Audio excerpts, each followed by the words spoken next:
Bugünkü dərsimiz Azərbaycanda Sovet hakimiyyətinin gördüyü iqtisadi tədbirlərdir.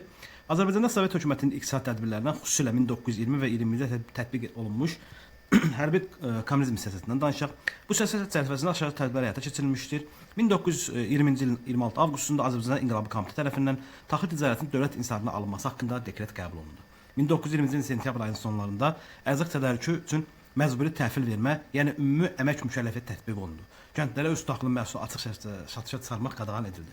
Ərzaq səfərbərliyinin mahiyyəti ondan ibarətdir ki, kəndlilər məhsulun böyük bir hissəsini dövlətə təhvil verməli, yalnız az bir hissəsini isə öz ixtiyarlarında saxlamalı idi. Bu tədbirlər Azərbaycanın SSR-nin dövlət iqtisadi nəzarətini gücləndirmək və vətəndaş müharibəsi şəraitində ərzaq təchizatını təmin etmək məqsədi daşıyırdı. İndi Azərbaycan SSR-də ərzaq siyasətinin təkamülünə baxaq. 1920 və 21-ci ildə hərbi kommunizm çərçivəsində həyata keçirilən ərzaq tədarükü, yəni ərzaq səfərbərliyi sistemi kəndlərdə ağır vəziyyət yaratdı. Bu siyasətdə əsasən kəndlərin əməyi ilə istehsal edilən məhsulun artıq hissəsi və çox vaxt əsas tələbatı belə əhalinin istehsal etdiyi və öz tələbatından artıq olan ərzaq məhsulunun şəhərlərdə açıq şəkildə fəhlələrə çatdırılması adlı altından müsadirə edilirdi və əvəzində çox cüzi, yəni qəpik quruş ödənilirdi. Tətbiqata həyata keçirilmək üçün əsasən erməni və rusiyadan ibarət xüsusi fəhlə dəstələri, yəni ərzaq ekspedisiyaları göndərilirdi. Yığılan məhsulun Azərbaycandakı qırmızı uğur hissələrinin ehtiyatlarına və ərzaq çətinlik çəkən Rusiya bölgələrinə göndərildiyi bilinirdi. Ərzaq səfərbərliyi nəticəsində kəndlilər qərat edildi, əhalinin rifahı pisləşdi, bəzi bölgələrdə azlıq baş verdi, kənd təsərrüfatı məhsul istehsalının mənfi təsir göstərdi, kəndlərin əmək marağı azaldı və bu ölkənin ərzaq böhranı ilə üz-üzə qoydu. Nəticədə 1920-ci ilin əvvəllərindən etibarən hökumət bütün ərazilərdə taxıl tədarükünü dayandırmağa məcbur oldu. Sovet hökumətinin hərbi kommunizm siyasətində ən səmərəli məcbur edən amillər nələr idi? Bir çox rayonlarda taxıl ehtiyatının tükənməsi və genişlənən kəndli etirazları, qaçaqmalçılıq hərəkətləri buna səbəb idi. Yeni iqtisadi siyasətin keçirilməsinə baxaq. 1920-ci ilin əvvəllərində hökumət fövqəladə üsullarla iqtisadi bərpa etməsinin mümkünsüzlüyünü anlayaraq yeni yol axtarmağa başladı. Belə bir yol yeni iqtisadi siyasət oldu.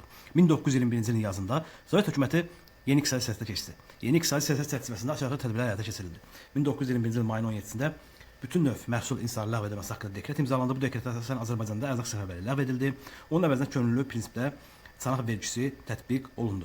Bu Azərbaycanda YIS yolunda ilk addım idi və Öndər Malının təşəbbüsü ilə hər kəndli təsərrüfatından könüllü şəkildə 8 kiloqram taxılı rüsum kimi təyin edildi. Və 1922-ci aprelin 13-də Azərbaycan SSR komissarları Sovet ərzaq vergisinin tətbiqi haqqında dekret imzalandı və ərzaq səfərbərliyi 2 dəfə daha az olan vergi ilə Azərbaycanda SSR-də yeni YIS keçid başa çatdı və qeyd etmək lazımdır ki, ilk mərhələsində Sovet Rusiyası fərqli olaraq Azərbaycanda ərzaq səfərbərliyi birbaşa ərzaq vergisi daha dərhal əvəz edilmədi.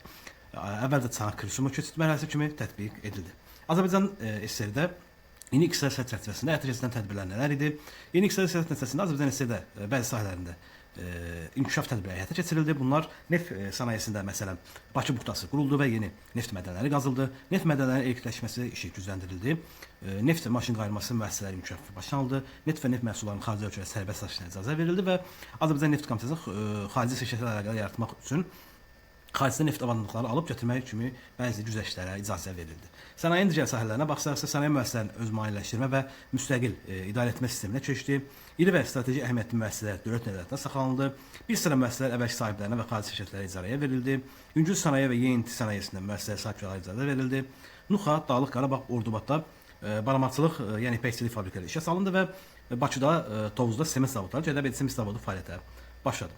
Ticarət və bank sahələrinin tədbirlər isə daxili ticarətdə azadlıq elan edildi. Yalnız xarici ticarət dövlət inhisarına saxlanıldı. Bank fəaliyyətini genişləndirmək üçün kredit şirkətləri yaradıldı. Kənd təsərrüfatı sahələrinin tədbirlərinə baxsaq isə yeni iqtisadi siyasətin ilk illərində əkinçilik mexaniləşməsi başlanıldı və taxıl və pambıq əkin sahələri genişləndirildi. 1925-ci ildə Gəncə, Lənkəran, Ucar və Salyanda pambıq təmizləmə zavodları istehsal prosesini bərpa etdi.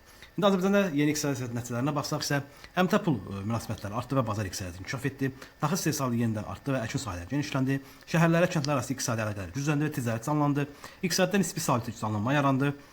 Kənd təsərrüfatı sənaye, ticarət və maliyyə sahələri böhrandan çıxdı və bazar əsasən tələbatı ödəyən məhsullarla təmin olundu.